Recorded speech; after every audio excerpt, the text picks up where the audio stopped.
Thank you, Rebecca, and thanks to all of you for being here with us this evening and for postponing your happy hours and your dinners for a little bit longer. So our conversation today is going to be based around and inspired by a project that the five of us have been working on for the past year, along with several amazing students. And I'm really excited to tell you about the project. So the project is called Responsible Datasets in Context. This is our website. Subtitled Collaboratively Designing for Ethical Humanities Data Education. And it's being funded by a Responsible Computing Challenge Award from Mozilla, the Mellon Foundation, and several other partners that support this program. The goal of our project is to help integrate context, historical understanding, and humanities perspectives into computing and data-related education. I know that we're preaching to the choir here, but you cannot analyze data responsibly if you don't understand its history and backstory. Unfortunately, in many computer science and information science classes, like the ones that I now teach at the University of Washington, that history and context is often sorely neglected. And when that happens, students end up getting into bad habits of not understanding the data that they're using, and they end up caring more about models and methods than data and meaning. And eventually, when those students get jobs and gain power, these kinds of habits can become irresponsible and even dangerous. In digital humanities classes, we often do a lot better with history and humanities perspectives, but it can still be a struggle to actually synthesize those perspectives and lessons with technical skills-based learning. So one of the core challenges that we identified here with this kind of problem in computing-related education is finding good teachable data sets that can lend themselves to these different kinds of learning. It is difficult and time-consuming to find or create data sets that are well-suited for this synthesis. So we decided to build a repository of curated data sets that are paired with data essays, which go long on the history and backstory of each data set, and which details specific data curation choices and consequences, as well as flaws and limitations of the data. So we have a website that's up right now that I just tweeted about earlier, posted on Blue Sky about earlier today. It is responsibledatasetsincontext.com. And you can see that we have several data sets that have been published, which you can explore, and there are data essays that also feature interactive data tables, and then they're paired often with programming exercises that are related to the data or that use the data, as well as activities and discussion questions. And we're also using these data sets in our teaching, and we're revising our own course materials along with this project. So we're still building out many of these materials, and we're still trying to figure out how, if at all, we're going to expand this project, including if we're going to be accepting community contributions. That's something that has been a conversation and something, honestly, that I'd love to hear from you all about. So we're very open to feedback and suggestions at this point.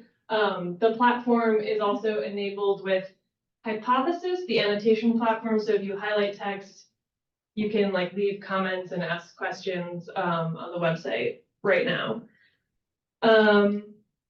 So the plan today is that each of us is going to speak a little bit about our contribution and work related to this project, whether it's the data sets that we've been curating or the courses that we've been revising, or the pedagogical strategies that we use to try to implement these kinds of data sets into our classes.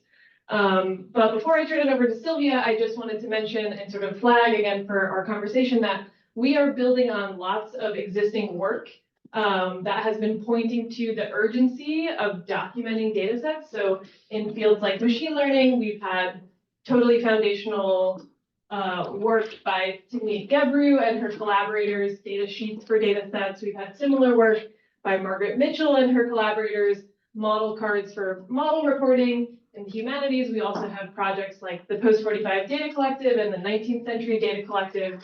So we see this as fitting into a bigger ecosystem, and we're really interested in talking more about how this fits into those larger conversations.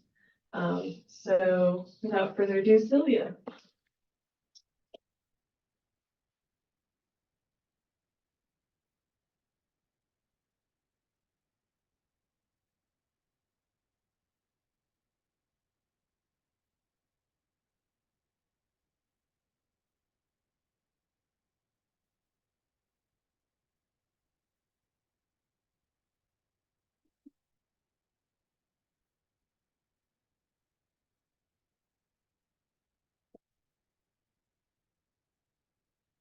Great.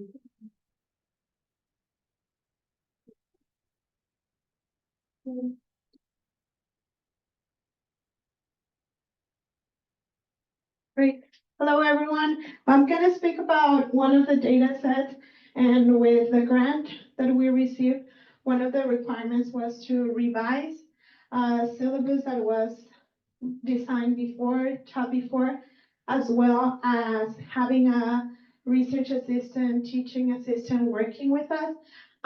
In the University of Texas at San Antonio, which is a Hispanic serving institution, I teach in the English and the Spanish departments. Most of our students are Hispanic and from the border or closer to the border region.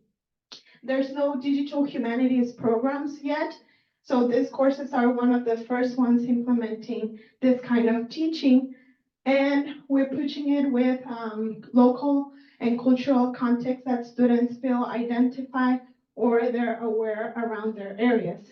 So with that, here's the QR code of the particular section of this course and data set.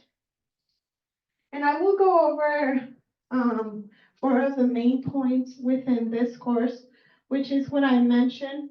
Some of the students haven't been taking interdisciplinary courses, mostly courses in literature, but not in combination with history and not at all with digital humanities or data science. So in the first course, when teaching about digital humanities, there was a big resistance of analyzing literature with digital tools, and specifically with a border context that they were not aware. They were very used to the canonical literature that has been taught to them since elementary school. With that, when we were revising the course, I invited a student that was part of the first course and that was also from the border region. So she had an understanding also about this region, this social situation that has been very stereotypical in the border region, and her interest also in her research of doing digital humanities and border studies. With that, the course was mostly focused on gender violence and feminicides on the US-Mexico border, because there's several materials, several data sets, several digital humanities that contextualize this situation since the 90s. But also thinking about from a local to a global perspective, specifically thinking about social movements, the hashtags that feminist movement have been now covering throughout the world. The course was contextualized with transnational feminist theory, gender, specifically understanding gender violence, feminicides, and data activism as the actual definitions that many activists and feminist scholars have been working out throughout many years, and then connecting it to a data science analysis or data humanities approach. Some of the aspects of the materials that we started using was analog and digital data. And I want to highlight this aspect because although it's a movement and it's a social situation that has been known internationally, a lot of these materials still remain in analog format. A lot of this data is still in physical newspapers, for instance. Another aspect was a lot of the ethical and responsible situation of visualizing this data with the awareness of not replicating data terrorism of a region that has been always divided between the US and Mexico, thinking about the violence only on one side of the border. So with that, here are some of the main points of the assignments. And if you go into the section if you go into this section, you will see the different assignments that were created, understanding the different data formats, and the different approaches of using digital tools and visualizations. In the first one, it will be important to think about going into the personal is political. So a lot of students started connecting how data is personal, how they started understanding data from a personal perspective and then approaching it to political issues. Later on, we went through the border text and visual analysis, which includes a lot of the literature and the films that have been creating about this issue of the border and how a lot of this production has been mostly from the US. So thinking about data sets that only include a lot of this literature from the global north instead of really approaching what has been produced in Mexico and Latin America. Then we went to the public and digital data, which includes about a lot of the transnational and global efforts that have been carried out. This includes some of the repositories that many activists have been creating by collecting newspapers, by creating from the ground up data sets, by creating even maps about the situation because of the lack of the government of doing this kind of work. So they started engaging with a lot of this work and thinking about ethical and responsible ways to visualize this through maps. The last part was from a theoretical perspective, thinking about current literature that has been done with Catherine De Ignacio and Lauren Klein about thinking about data activism, data feminism, data as feminism, but also the aspects of missing data. Where is that data? How can we fill in the gaps about this situation? So moving forward, at the end of the class, once the students engage with different digital tools, different forms of accessing this data, working individually, but also working as a group, which was something new for a lot of the humanities students, right? They were at some points resisting of doing that kind of work, and engaging with bilingual data. If we're engaging with border data, we have to be engaging with sources and with a context that is not only in English. There was a resistance about that, about the students complaining why this data wasn't just in English, why should I not translate it, why the quality of some of these newspapers or archives was in certain formats. And I think this is part of the process and the need to continue working on this part. At the end, there were teams created, and each of them were tasked to create a data set according to a certain scenario. Some of the students were from data science, were from history, were from English, were from film and media. So each of them were tasked to create a data set related to their own interests and really looking for ways that data is involved within their disciplines and how they can approach to this social justice issue. Some of the data sets were engaging in archives, and this one, for instance, it's a data set that they started looking for cases of violence and feminicides in newspapers from 1930 in El Paso, not in just Juarez, in order to really approach both sides of the border and understand the cultural implications of this region. We went to the second one, which is activism. And this one was mostly about the murals and the different monuments that have been created to highlight these stories. Also efforts from the activists, the mothers that have been involved in this. And with this data set, if you go into that data set, it's messy. Specifically because a lot of this public work is not registered in the internet. So they started also understanding that not all information is in the public digital record. We went also with literature and testimonial, looking at how memory is not captured in some of these places and a lot of these testimonials. How can this be translated into data?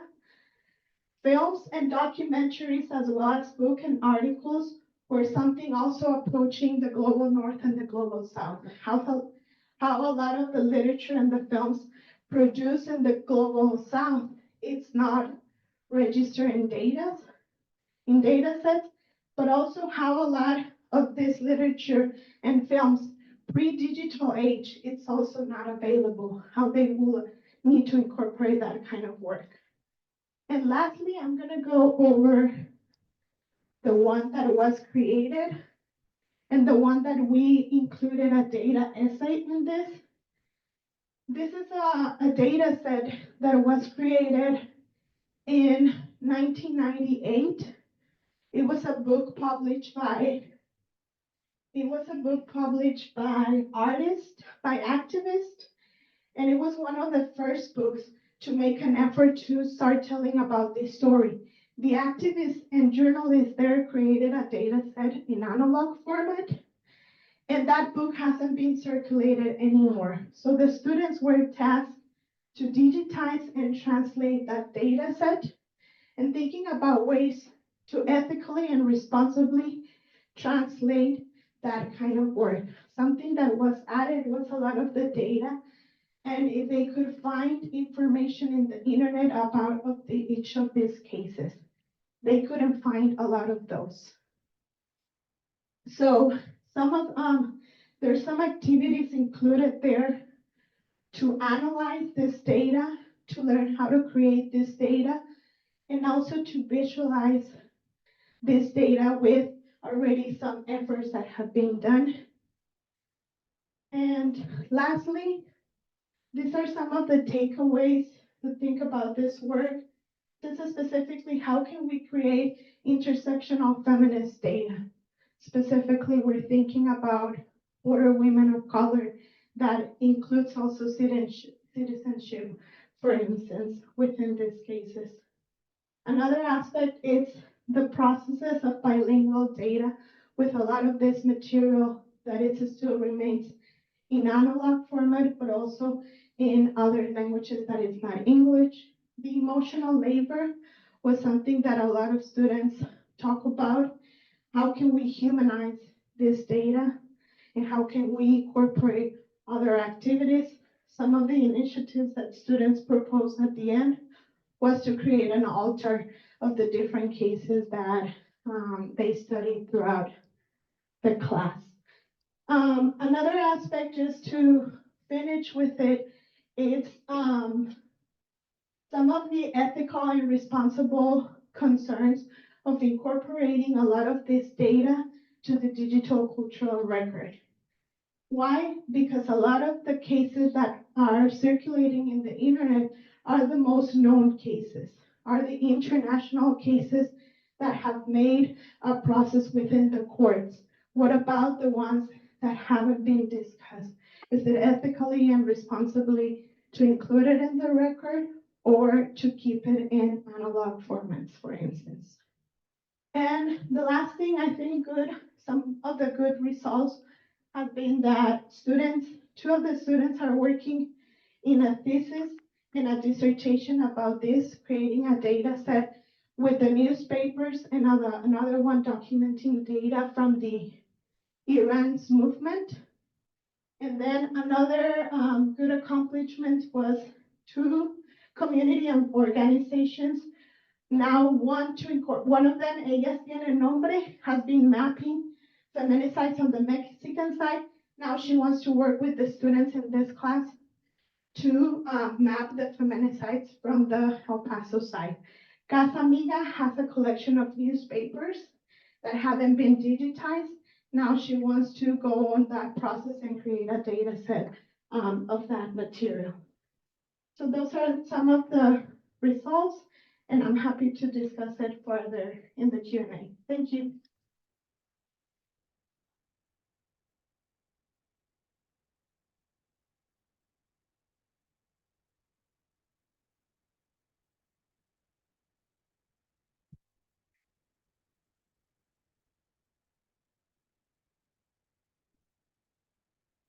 You just both left our phones. Oh, okay. Oh my gosh.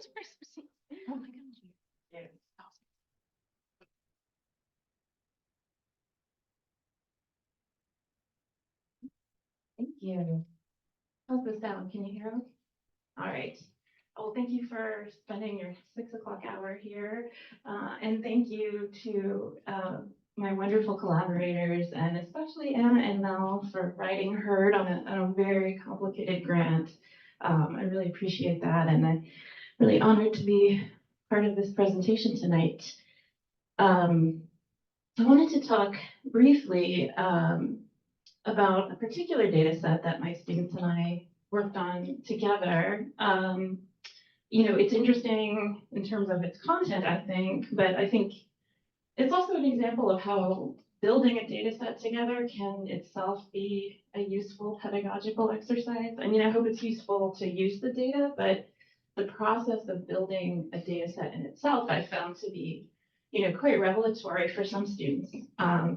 In particular, it opened up some really generative conversations about the categories that we navigate in our lives and the way that reality doesn't always match those categories. In particular, in this case, categories of race. So the impetus for this project, wrong keyboard, was a really cool archival collection at UCLA called the George P. Johnson Negro Film Collection. Johnson was... Recording in progress. Did I do that? No, I don't think so. So Johnson was a writer, producer, and distributor for a company called the Lincoln Motion Picture Company, which was one of the most active and influential production companies in what's called the race film industry, which is a term they used at the time, and historians also use it to refer to a period of production among mainly, but not exclusively, Black film artists who made films for specifically Black audiences from the advent of film, so right from, the Black Mariah and Thomas Edison up until, often historians say it was about, the 1950s when they date the end of what they call the race film industry. So Johnson was an active participant in this era, and he documented very carefully and meticulously, he documented his own work at Lincoln, as well as following the closure of his motion picture company, Black filmmakers up until the 70s when he died. Lincoln Motion Picture Company's biggest asset was George's brother Noble Johnson, who starred in a number of Lincoln films, which he made in the company of several collaborators. Maybe I can move this for you. Based in LA.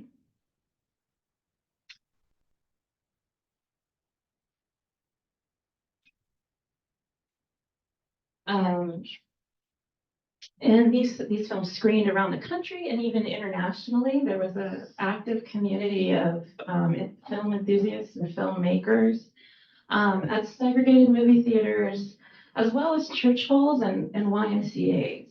And Lincoln, like other race film production companies, ran on really razor-thin financial margins. So the collaborators would film each individual work, then take it out for distribution, and with the proceeds of that, they would film their next work. And because of these razor-thin margins, Lincoln was dealt a couple of devastating blows in 1918. First came the flu pandemic, which closed theaters. Of course, it interrupted distribution. And also, Noble, the star, was offered his dream of a contract with a major motion picture company. In this case, it was Paramount. But on the condition that he not appear in any other film companies' works. So with the removal of their biggest star, Lincoln had to close. Johnson took a job with the post office, where he worked for the rest of his life, but he remained a keen student of film, and particularly Black film, for the rest of his life. And he collected all the documents and memorabilia he could, attempting to gather the history of an industry that he feared would be forgotten. And you think about it, in the 1970s, nobody was really talking about early race film. This wasn't a topic of discussion. And so Johnston really feared that this active community of artists and practitioners would just pass away from memory. So I proposed to some of my DH students that we do something with the collection, and they were excited to work with it. These were just DH students, so they didn't have a lot of, not just DH students, but these were students who had a lot of experience with archival collections or really even film scholarship. But they were really intrigued to learn about this community of practitioners that they hadn't heard of before. So together we decided to build a database documenting we ended up saying all the silent race films we could find, all of them, because we felt like people should know about them. And so they loved getting to work with primary sources, and we obsessively gathered information from all the historiography we could as well. So they got to learn, like, what is historiography? And we built the database. Oh, that's them. There's Hannah, Monica, and Shauna. We built the database in Airtable, which many of you are probably familiar with, because it was simple and allowed us to create a relational database with separate tables for actors, films, and production companies. And the nice thing too is it allowed us to upload primary sources to document our findings. But with the move to structured data also came a lot of questions, and this really ended up consuming a lot of our intellectual energy. So first, how do you define a race film? So I didn't really have that much trouble explaining it to you in words just now, but defining it as structured data is a little bit more complicated, because it's not accurate to say that it's defined only by Black actors or Black directors or only for Black audiences, because there are always important exceptions to all of these qualities. So audiences at the time knew what race film was. They knew it when they saw it, but it was a living category. It wasn't a dictionary definition. So I think you can handle this in a lot of ways, none of which is probably entirely correct or incorrect. We decided after a lot of contemplation to build a database as comprehensively as possible, so include everything we could think of and find. But as time went on, we winnowed our list down as we learned more about the films that actually circulated among a coherent community. But we created a separate list of all the excised films. So in addition to our list of race films, we had a rejected candidates file so that anyone who for whatever reason was very interested in this project could examine our choices. Even more difficult though, and in some ways even more generative, was whether and how to capture race in the database. So we did think like it was interesting and important that Black and white filmmakers collaborated throughout the race film industry. And it would be really interesting to know like how many production companies, had a multiracial board of directors, or how many directors were white, et cetera. So we had the impulse to document this phenomenon. But the problem, as my students soon learned, is that race is both archivally elusive and historically really unstable as a category. Noble Johnson, for example, that movie star of Lincoln Motion Picture Company, eventually made the decision to pass as white, as did a number of other actors, of course. So does he count as Black or white? It depends, like when you're talking about. And likewise, in other cases, some actors were Black in one country and white in another country. So how do you have to be sensitive to geography as well. So eventually, we decided that race, in fact, was so complicated and fluid that our simple database didn't capture. So we didn't have the technology in front of us at the moment to capture how complicated and fluid race was at the time.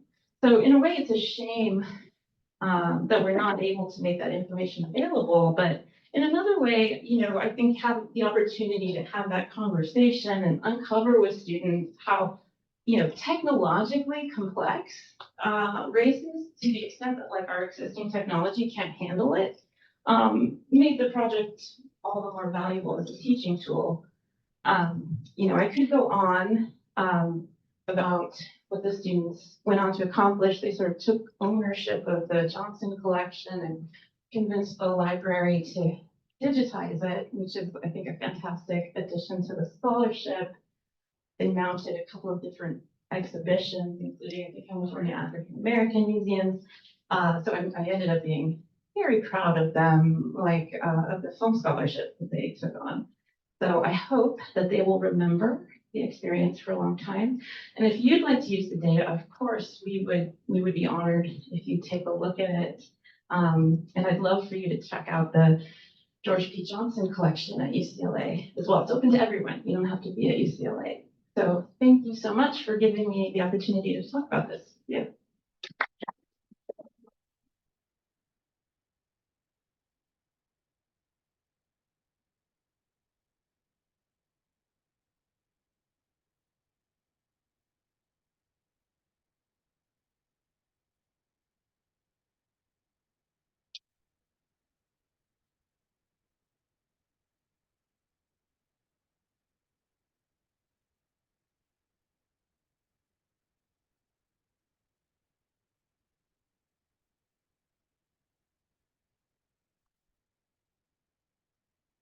Okay, can you hear me okay? Awesome. Thank you all for being here, and I'm so excited to hear more about everyone's projects. And so I'm going to talk about work I've been doing with Ashna Chef, and I just want to say before I start that we are not trying to identify the top 500 grades. Okay. So I teach in the English department and the data science program at a large public university, and each year I lead a class called Intro to Data Science in the Humanities, which has so far mainly drawn students from STEM majors. So when we got this opportunity to create resources to bring humanistic methods into computing and data science education, I reflected on some of the challenges I had faced in that class and came up with two main goals. I want to briefly talk about these pedagogical goals before turning to the specific resources I created in collaboration with Ashna Chef. So when thinking about this project, my first goal was to find ways to introduce students to methods of not just data analysis, but data organization relevant to the humanities and humanistic inquiry. If students come into my class having done any kind of computational text analysis, and many of them do now, they are used to working with large pre-made textual corpora, often without inquiring into what is in them. I, of course, aim to resist this model, taking a step back and teaching students about systems for organizing and storing texts, and asking them to consider how textual corpora are constructed before they begin analyzing them. Functionally, this means talking a lot about metadata, and it often means talking specifically about library metadata and MARC records. It's hard, though, to teach these skills in a broad introductory class. Library science is, after all, a whole discipline, and I am not qualified to teach an intro class in it, so that's not what I'm teaching. Plus, talking about library metadata isn't always an easy sell to students who understandably often just want to get to the part where we analyze text. So for these reasons, I wanted to create a data set that could be used to meaningfully connect metadata and full text analysis for an important but manageably sized corpus of text. I forgot to put the goal up there, apologies.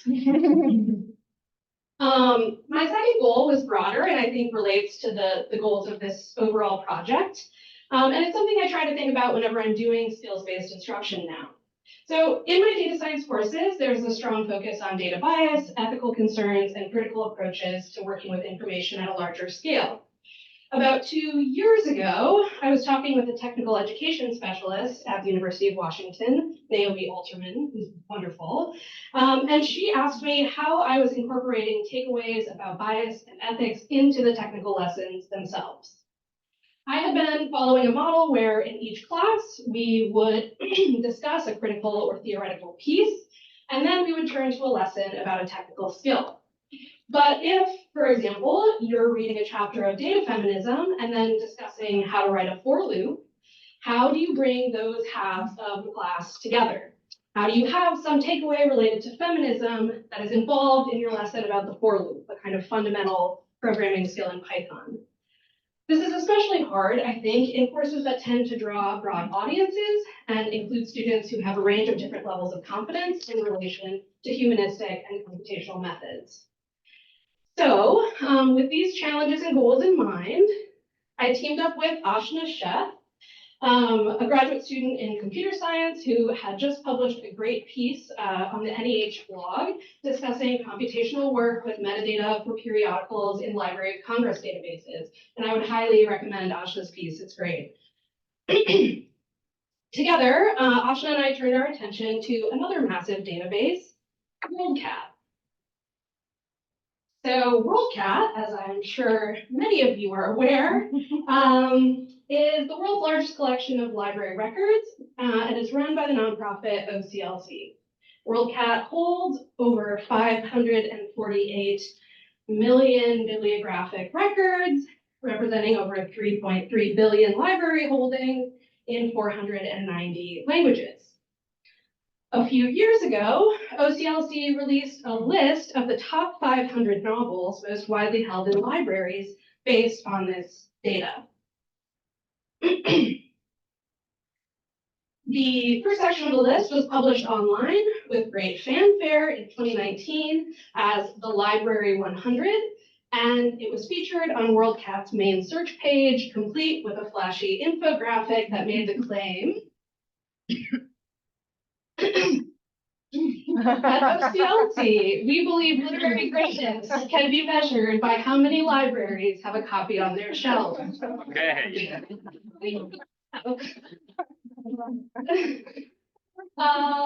So for those with interest in literary history or libraries, this might cause some concern, right?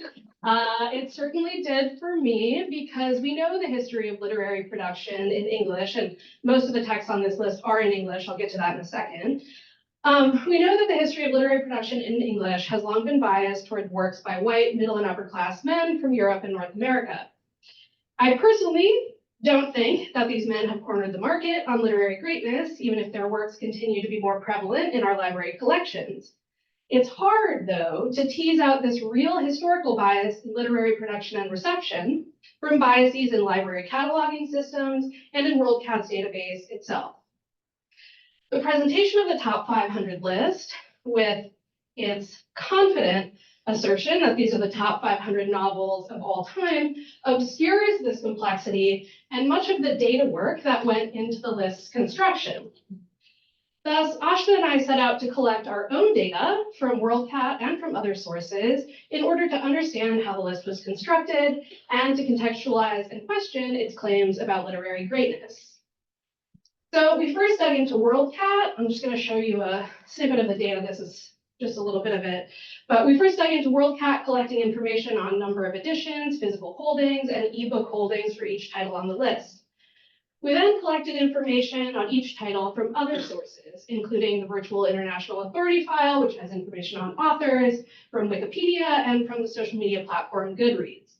Finally, we included the full text of each novel that was in the public domain, which ended up being around 200 titles, and we took that text from Project Gutenberg. So I don't have time to go into everything we found, and I would be so grateful if anyone wants to take a look at the essay where a lot of this stuff is. But I wanted to highlight a few of our takeaways to hopefully illustrate how the data set might be used and to circle back to the goals that I started out with. Okay, so first, The list reflects the kinds of biases you would expect. Over 70% of the novels on the list are by men, over 80% are by authors from the US or the UK, and over 85% were originally published in English. We've linked to a metadata analysis activity in our data essay with suggestions for calculating some of these kinds of descriptive statistics so students can explore biases in the data set while also learning to work with tabular data using Python library pandas. You could also analyze this data in Excel, of course. The point about this data set being overwhelmingly English language text brings us to the next takeaway that I wanted to highlight, which is that the top 500 list is based primarily on the physical holdings of libraries in the US. We dug into OCLC's directory in a way I think we weren't supposed to be able to find this out, but we did, and found that over 70% of its member libraries were in the US, followed by 7% in Germany, 4% in Australia, 2.6% in Canada, and 1.5% in the UK. 4 out of 5 of these countries have English as a national language, which helps to explain the makeup of the list. Though it claims to represent great novels from around the world, the list primarily includes English language novels and novels popular in English translation. So for translated works, we've included the original text and English translation where it's available in our full text data set, and we've included some suggestions for combining metadata and full text analysis, which we hope will help students think critically about the dominance of the English language in this data set and in our representation of library data.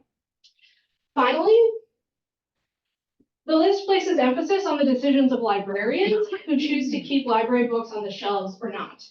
When we gathered information from Goodreads, a social media platform, to see how readers directly related these books online, we got a significantly different picture of which novels readers liked the most. So this is a chart just showing the first 20 novels on the list. Oh, sorry that my fonts are messed up.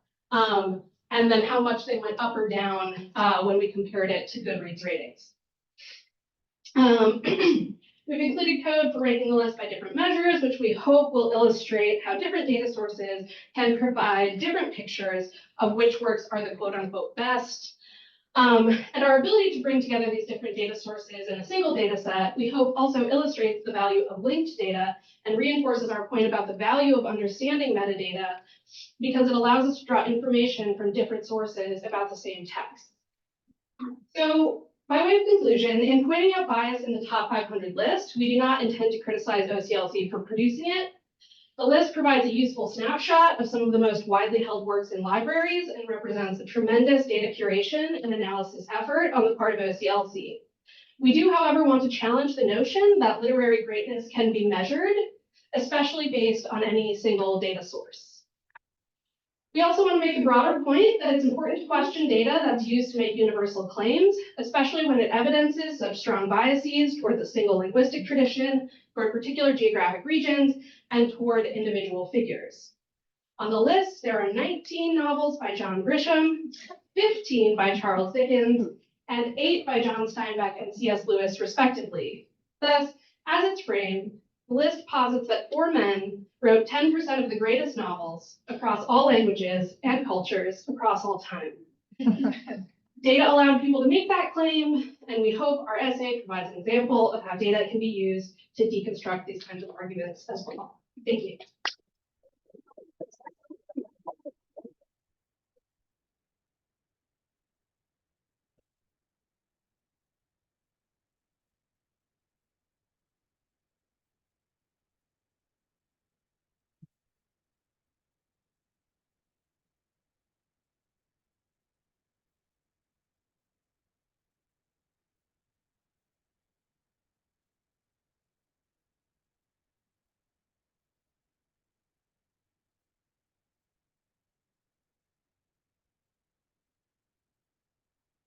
Hello, everyone.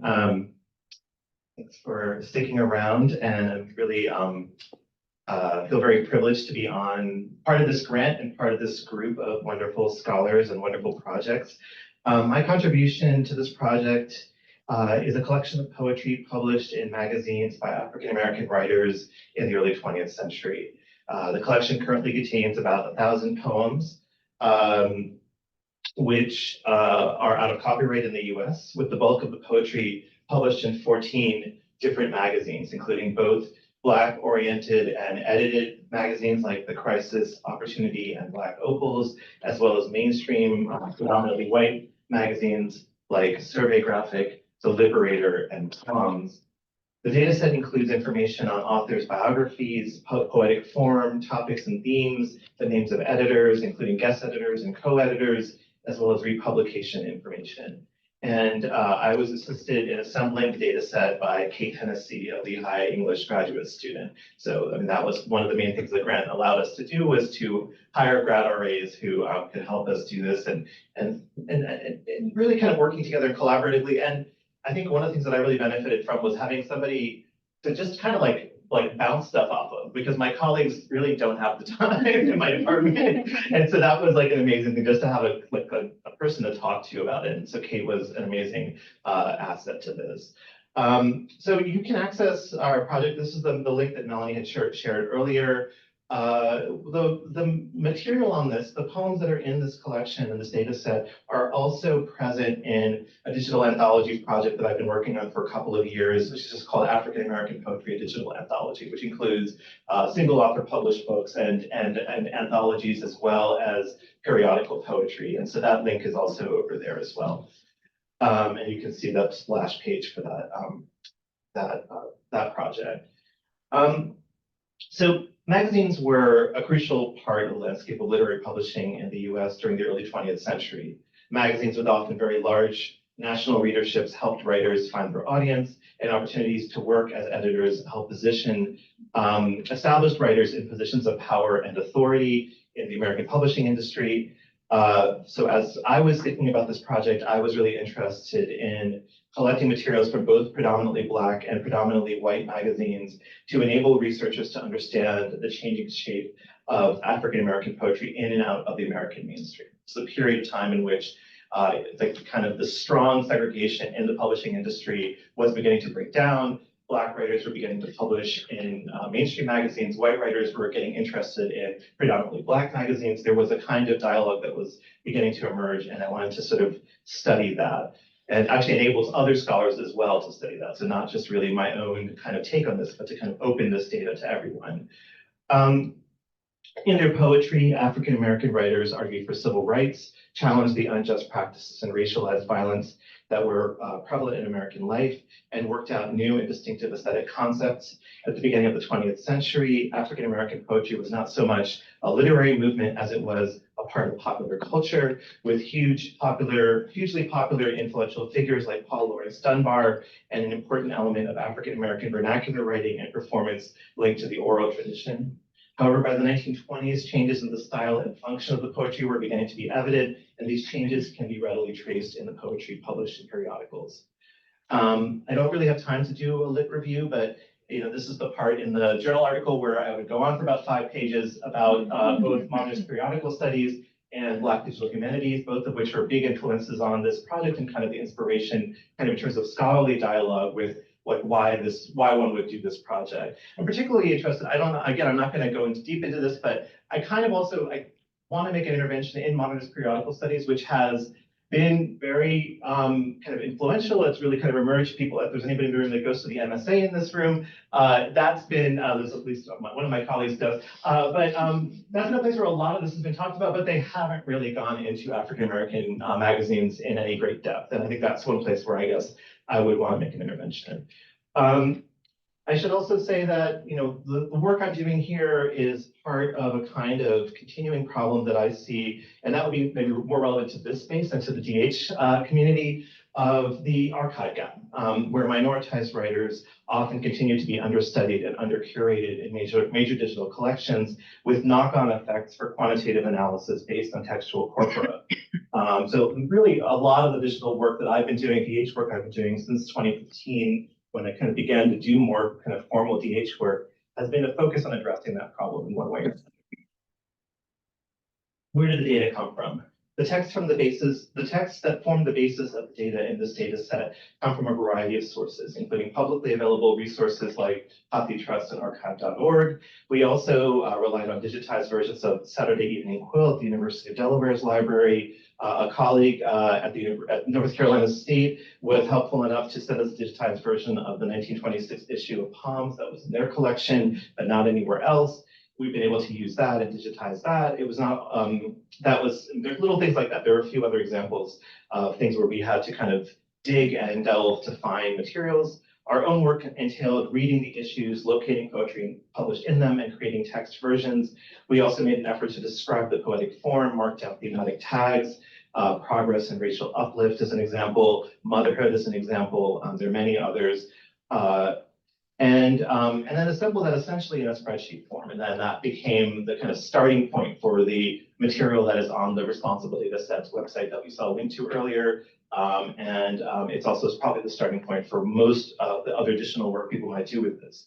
So what's in the data besides? I've already kind of alluded to some of the things we were focusing on, specifically, I guess, as we were kind of collecting metadata about the poetry. I don't know if let's see how I'm taking time. I don't have a huge amount of time, so I won't probably go into great depth here, but some of the major topics that we were interested in and that you could use this data set to study could include literary prizes and competition. And so there's a tag in one of the columns that focuses on prize winning, which poems were prize winning poems. Gender is, I think, for me, especially fascinating. Not too surprisingly, this period in African American poetry was overwhelmingly male, maybe 70% male, but women were publishing more and more, and were publishing in different kinds of venues. And there's an evolution in where women were publishing that you can study in this data set. Poetic form is interesting to look at. There's a mix of traditional forms like sonnets and ballads, but also, kind of the explosion of free verse in the sort of 1920s. The impact of editors and author editors. Certain poets, as they began to get more influential, started to find gigs as guest editors and sometimes, edit their own magazines. And you can chart the kind of growing influence of figures like Langston Hughes or Connie Cullen in the editor gigs that they're getting in the mid 1920s. And it's also really, for me, especially because I'm so interested in recovery work, this has really, for me, been a powerful exercise in kind of getting a sense of the incredible richness of lesser known authors that's out there. People who have no Wikipedia pages, people who are not really kind of being looked at and have not been written about much in the scholarship. And there are dozens of authors in this data set that really you will find that are in that category. You'll just kind of be like, who's this? Who are they? And then there's maybe some little drips and drabs where you can find little things about them. Findagrave.com is often a really useful way to kind of be like, this is that person. The census data kind of sometimes can confirm information about an author. But there's a lot more to be done. And that recovery work for that group of people in this data set is really just at the very beginning. We could do a lot more. I would love to collaborate with people in the room if people want to explore this data, look at it, send me feedback. If anybody wants to work on Wikipedia pages with me, I would love to do that as well. I've already done a couple with some colleagues from Twitter and Blue Sky, but I would love to do more. I'll stop there. Thanks, everyone.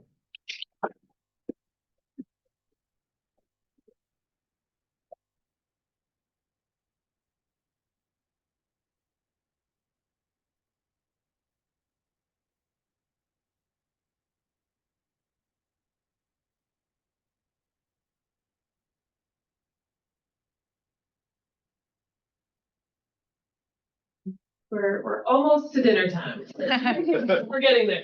So I wanted to talk a little bit about the data set and data essay that I've been working on for our Responsible Datasets and Context project, which is, and I've been doing this work in collaboration with a brilliant PhD student at UW named Oz Keys. Very grateful to work with them. And the data set includes information about visits to national parks in the US. And this data is collected by the National Park Service itself. So this is not the data set that I collected. Although I did do some curating, the data is available in a data portal that the NPS has, but it's pretty hard to find and to use. And I think that's one of the reasons that I wanted to sort of highlight this data set and try to make it more available. Just a quick history, the they've been counting visits to national parks since 1904, which was 10 years before the National Park Service even existed. But they standardized their data collection process in 1979, so that's sort of the most comprehensive data that they have. They do have a separate data set that goes all the way back. And this data set, I think, in contrast to my collaborators, is not cultural, it's not literary like I'm used to teaching, but I think, we might talk about ways that we can sort of connect the cultural potential consequences or cultural data to this data. So I've been teaching with this data in introductory data science classes for several years now because it's really well suited both for teaching basic data manipulation and visualization, and because what counts as a visit turns out to be completely wild. And what's more, the information about what counts as a visit is scattered across dozens of different documents and data portals and websites. So it enables us to have really rich conversations about data and context while the students are actually working with data. So I think there are lots of ways you could potentially teach with this data. Oh, this is the data set on the website. But one of the approaches I sometimes use is a sort of bait and switch model, where I have the students split up into groups, and then I'll ask them to choose a particular national park and create a plot that shows visitation trends over time. And again, this is really useful for just practicing some of the basic skills that we're learning in that week or that day, or maybe the week before. I usually ask them to export images of these plots and share them on our communal Discord server that we have. This is something that I really like to do and I found really useful in teaching, both because it's fun, it's fun for the students to share. They can learn from each other as they're seeing what other students are doing. And I can also see like what potential strengths and weaknesses there are in the visualizations. For example, these are two, this is Jess Madsen, that's a typo, but I can see that, that I might have to emphasize that we're going to start the y-axis at 0 instead of at 600,000 or something like that. And that can be really hard to catch in other ways.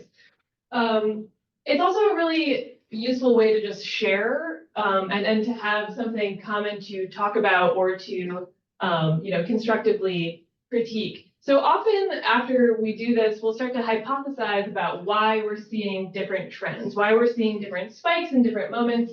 So you can see based on some of these captions, what impacts are COVID happening in different moments, what impacts are Instagram and Instagrammable national parks having on visitation trends. And then after we do that, we transition into talking about what actually counts as a visit.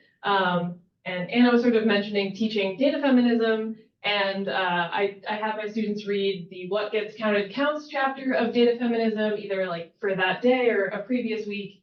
And so we start to think about what counts as a visit. And I'll have my students usually guess what they think counts as a visit, and you might internally guess in your mind.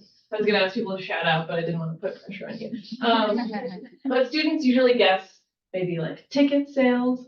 And then I will have them do 10 to 15 minutes of research to see if they can actually find out, is there any place where they say what counts as a visit? When I have done this in my MLIS student classes, they like blew me out of the water. Like actually that's what inspired me to like really go along with all of this, because it turns out, yeah, it's completely wild, as I said. So actually, each national park counts visits differently, and at many parks, each entrance at each park counts visits differently. So if you go to the Park Reports tab in the National Park Service's data portal, you can look up individual parks and download a PDF file called Visitor Use Counting Procedures, which details exactly what procedures they use to count visits at the park. Most parks have several PDFs because they've changed their counting procedures many times over the years. So to count visits overall, painting with a broad brush, most parks use a combination of automatic traffic counters and different forms of manual counting, which can be just like watching people walk into the visitor center, but can also extend to flying over lakes and counting numbers of houseboats and canoes, etc.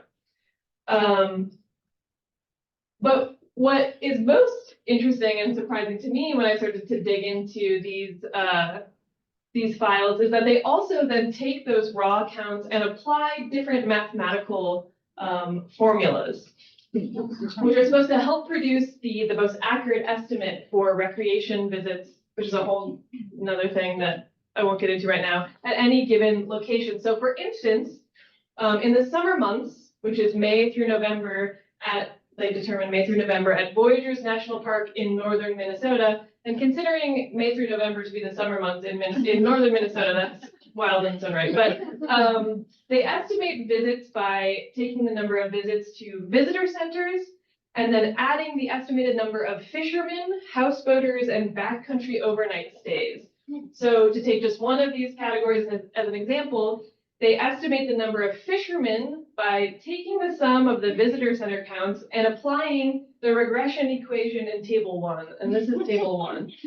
So in August, that number would be, you can see what this formula is here. But then there's an exception if it's November and if the visitor count exceeds 1,700, then fishermen are estimated at 0. So there's just like countless, examples of this across all of the parks. So these detailed instructions point to the countless decisions and methodological choices that underlie the national park visitation data. These manipulations are arguably necessary to achieve statistically valid, reliable, and uniform collection methods and data, as is the program's stated goal. But they also reveal the ever-persistent gap between recorded data and reality. Just another wrinkle, the devices that the National Park Service use to count visits, such as pneumatic tube counters or induction loop counters, which are under the road, also break sometimes. For example, according to the NPS data logs, which you can also find on the website, such a rich place on the internet, actually. The induction loop counter at one of the main entrances at Crater Lake National Park in Oregon broke in 2012 and wasn't repaired for at least a year. So you can see these different snapshots in February 2012. It's not functioning, so we have a count of 0. Broken counter, unable to record numbers, broken counter, counts estimated by Butch in this 1 month. Not available. So sometimes it's broken and they're saying there's no visits, other times it's broken and they're estimating the visits, and there's kind of no rhyme or reason, at least that's included here, about why they made one decision and not another. So students are often kind of shook when we dig into what counts as a visit, and it makes them look at the data differently. I think I actually did too good of a job this past time, and I feel like they completely don't trust data at all, which maybe is like a good takeaway. So there's a lot more that I could say. I forgot to talk about, there's also an interesting example here with some parks that record 0 visits in certain years, and is actually really similar to what we just saw with Crater Lake. It seems like there were no visits to this remote park in Alaska, but again, in the logs, if you go and look at them, it turns out that they just didn't count visits at all. They were switching their method and they just decided to put a 0 there. So we have a lot of rich conversations about how do you handle uncertainty and how do you actually record that in data. So those kinds of discussion questions, at least some of them, are included on our website. So I have found this really useful to teach with, and I hope that maybe other people will too. But also I think more broadly, we're hoping that these can be sort of models for thinking about how you can teach with data and try to incorporate the importance of documentation and context sort of more broadly. So I think that's it. Thank you.